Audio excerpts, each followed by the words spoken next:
Hi, this is attorney Nicole Christie from the Christie Law Firm, where we work hard to make families stronger. Today I want to talk to you about domestic violence and dealing with DCF. When I was a former prosecutor, I handled domestic violence cases. I had an interest in them because I knew that they had an impact on kids. When I was a worker, I saw the impact sometimes it would have on children. They would grow up fearful, they would grow up worried and having a higher level of anxiety because of the violence they've been exposed to. And so what I found when I was reading through many police reports is that, the officer would write the children were asleep when the incident happened. And I questioned that time and time again. I had one case where the front door was literally kicked in, and I know that there was arguing and screaming going on, and in the report it said the kids were asleep. And I questioned that time and time again. And there were some scenarios where I actually had the kids interviewed, where I wanted to know what they heard, what they saw, what they thought. And in that particular case, we did go back and talk to the kids, and they actually said we were too afraid to come downstairs, so we pretended that we were asleep. And so it is so important that you realize that kids are not sleeping through some of those incidents. And even when they're not inside the house, the tension, the fear, the anxiety that sometimes is just existing, they do pick up on. And so with DCF, they take domestic violence very seriously. And so they will remove a child from a home, even if they didn't see the violence, if there's been ongoing domestic violence.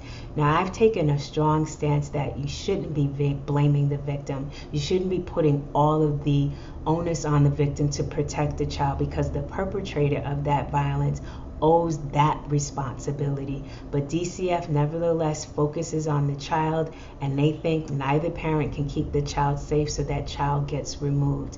One of the ways that we try to help is we try to create with the families a safety plan, try to figure out what's the best way to keep the family safe so that the child can remain with the parent, especially the parent who isn't perpetrating the violence.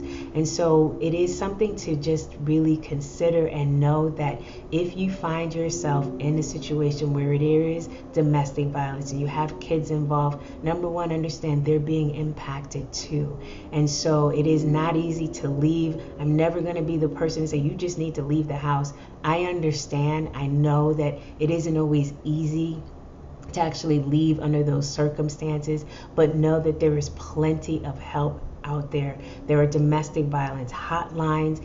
And in Connecticut, there is actually a domestic violence system that you can be anywhere and make a call, and someone will actually pick you up and bring you to a safe house, bring you to somewhere where you can stay safe, where no one will know where you are. And so know that there are resources. At each courthouse, there are domestic violence advocates.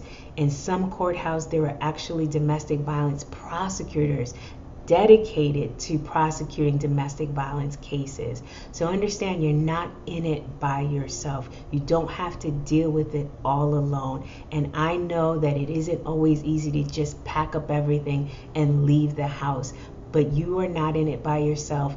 And if anything, you need to know that it impacts your kids. And so it's not just for you, but it's also for your children, to get them to safety, to get them out of that situation, so that you all can grow up in a home that has happiness, that is safe, where everybody feels accepted and is not fearful of the next moment or fearful of making that person angry again. And so if you ever feel that you need any kind of assistance, please don't hesitate to contact us. As a former domestic violence prosecutor, I am still familiar with some of the laws and some of the ways that, an individual can get help. There are people out here to help. There's even officers. There's things that they're supposed to do when they come to a home to be able to establish even an arrest. It's mandated by law that if they have probable cause for an arrest, they're going to make an arrest, and they have to make an arrest. So The system is designed to be able to help, and I know that DCF can take sometimes an approach where we just got to protect the kids, but there's others who are there to help you, to help your children, to help your family. And so again, if you ever need any additional supports, don't hesitate to contact us. We're here to help. We can get you to at least the right information, and we're here to support and do anything we can to help your family get stronger.